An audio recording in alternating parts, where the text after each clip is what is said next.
things have just taken a major twist for the Boston Bruins ahead of this very busy offseason, as multiple reports have revealed that a very interesting name is not very happy with his current team. We're going to be touching on that, as well as how the Bruins can jump on this and what implications this will have on not just this new team, but Marco Sturm and how he will impact this update. We're going to be breaking this down, and be sure to stick around because it is very interesting, and I want to get your input on a move which may come as well at the end of this video, and kind of a implication-worthy move of this deal. But before we get into it all, be sure to hit the sub button. We got a lot of content coming throughout this rest of this offseason. We have a lot of news coming now over these next few weeks, and you won't want to miss it. Everything Boston Bruins right here as it happens. But let's get straight into it here, starting off with the initial report coming out of Colorado. And the Avalanche forward, Martin Necas, who was acquired in this deal with Mikko Rantanen, was, of course, a bit of an interesting option here this year in that deal. And as how much they paid for him, they're going to want to make sure he's signed. But he is eligible for a contract July 1st. And the organization feels that a deal won't happen. They could trade him. There's a lot of options here on the table. Now, why is this important for the Boston Bruins? Well, here's what Nick Kypreos had to say on this idea, which leads to a lot of speculation of what could happen with the Colorado Avalanche forward. And here's what Nick Kypreos had to say. There was a sense Necas was not overly thrilled with his experiences in Colorado and that he wants to explore other options. Now, the second part of this one right here, wanting to explore other options, is a very interesting decision because when we do go back to this one and take a look here at the bottom, Necas could be up for grabs sooner rather than later if the organization feels they cannot get a deal with him done. And if Nick Kypreos here is indeed correct, the Boston Bruins are a team who have already spoken to Necas in the past and would certainly be in this conversation of interest for Martin Necas, and that's what reports are really showing with all of this news. Now, when we go and take a look at Martin Necas, we know there's a bit of a different situation here compared to when he was with Carolina their last offseason. Now, this was his first year of the $6.5 million deal. He has this second year coming up, but an extension over July 1st is something that he and the Avalanche would like to have. Now, whether it is with the Avalanche or not is, I guess, the decision that really has yet to come. And of course, as Nick Kypreos said, he wants to explore their options. The Colorado Avalanche was not really his cup of tea, and at $6.5 million, he is a very, very solid player, center, right wing, who could be worthy of an extension that we're going to jump into here in a bit, but at a very reasonable price at the present moment. Now, looking at Martin Necas' stats this year, he was still, although not being too happy with Colorado and playing a pretty solid year in Carolina, put up some great numbers. 79 games played, 83 points, and nearly 20 minutes time on ice, putting up some second-line minutes, on Colorado. But at 6'3", bigger forward, a bigger guy, the Bruins are looking to add, 26 years old, and as I've mentioned in the past, still a very young guy, a solid player with, even though there's a lot of uncertainty, his defense and offense as well in this season really showed that he is a legit player that the Bruins were a bit hesitant on originally, but now starting to actually see him come into this. Now, as well, you see there, a 61.8% Corsi this year, that is phenomenal on the defensive side of things, and Martin Necas, on both teams, Colorado and Carolina, had to take a big step up when he is on those offensive teams. He's a guy that they kind of relied on to be in the defensive zone, relied to get the puck out of the zone, relied on the start of a breakout, and this is where it all comes down to the Boston Bruins. The Bruins are looking for another center, another player who can play the wing, someone who can mix in well with this team. But one part that I think a lot of us know, but don't know how much of an impact it actually will have, is that he is from Czechia, as well as David Pastrnak, as well as Pavel Zacha. And when you're looking at the projections for his contract, which were kind of a bit much for the Bruins right now, I would say, but 7 years, $9.1 million, courtesy of AFP Analytics and cap wages.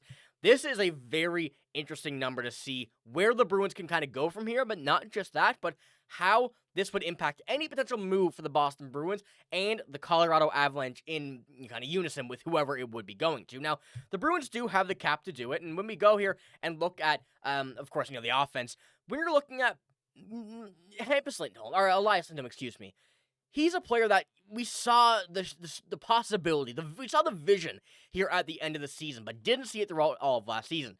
Pavel Zacha, left wing, another guy from Czechia, Pastrnak from Czechia. Why don't you throw Necas in that middle, have that full Czechia line? And as you've seen right here, got the guys highlighted.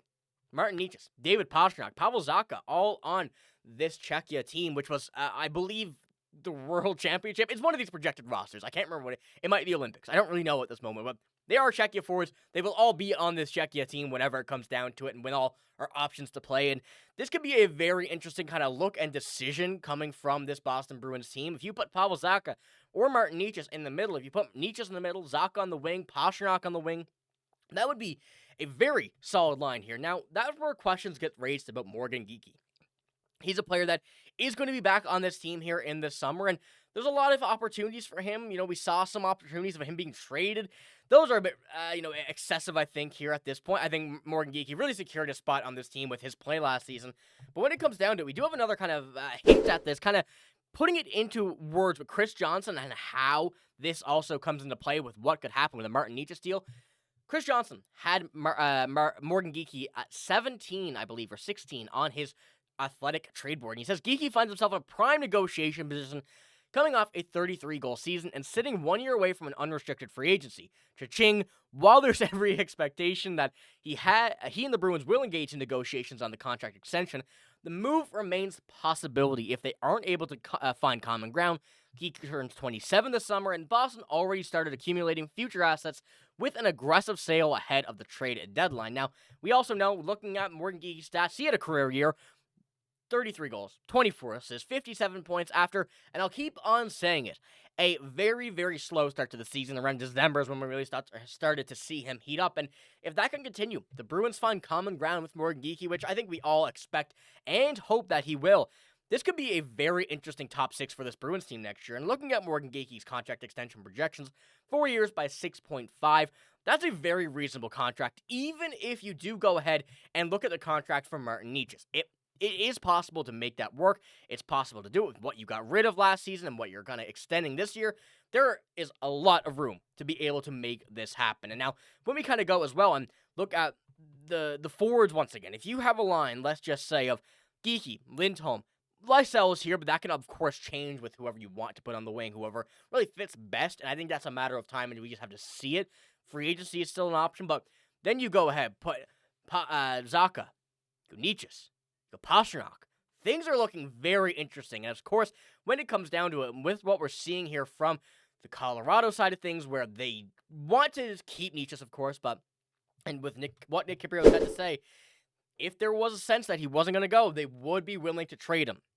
That's what I want to know from you guys. Do you think that the decision to go after Martin Necas, keep Morgan Geekie, even though he's on the trade list from Chris Johnston, do you think that it is about time the Bruins go ahead and make another big splash for a center, but someone who will be willing and can be on this team for at least 1 year for sure, but you give up too many assets, things can get a bit funky on that side of things. So let me know what you think about this. I'm very curious. I feel like this kind of video is all over the place because, it's kind of an extreme line of things we'll have to follow to get to where we want to be. But I think the main thing really here is Colorado Avalanche wants to get Martin Necas back. According to Nick Kiprios, he doesn't want to be back. He wasn't very happy there. Looking at the way that the Colorado Avalanche are seemingly going about this, if they don't feel like they can sign him to an extension, they will trade him. The Bruins had conversation with him in Carolina, and I think this could be a very good option here for the Boston Bruins. So let me know what you think about this here in the comments below. Do you see now, after about a year's time, I feel like I made this video pretty much last year on Carolina. Do you think right now, after the season, that Martin Necas is a viable option and a solid option, which would come at a very hefty price for the Boston Bruins, now making that full line of Czechia players? Let me know what you think about that here in the comments below. That's all I got in this video. If you did enjoy, give it a like, hit the sub button as well. We got a lot of news coming. As I mentioned, you will not want to miss it. But like I said, that's all I got. Thanks for watching. Hope you have a great day. See you later.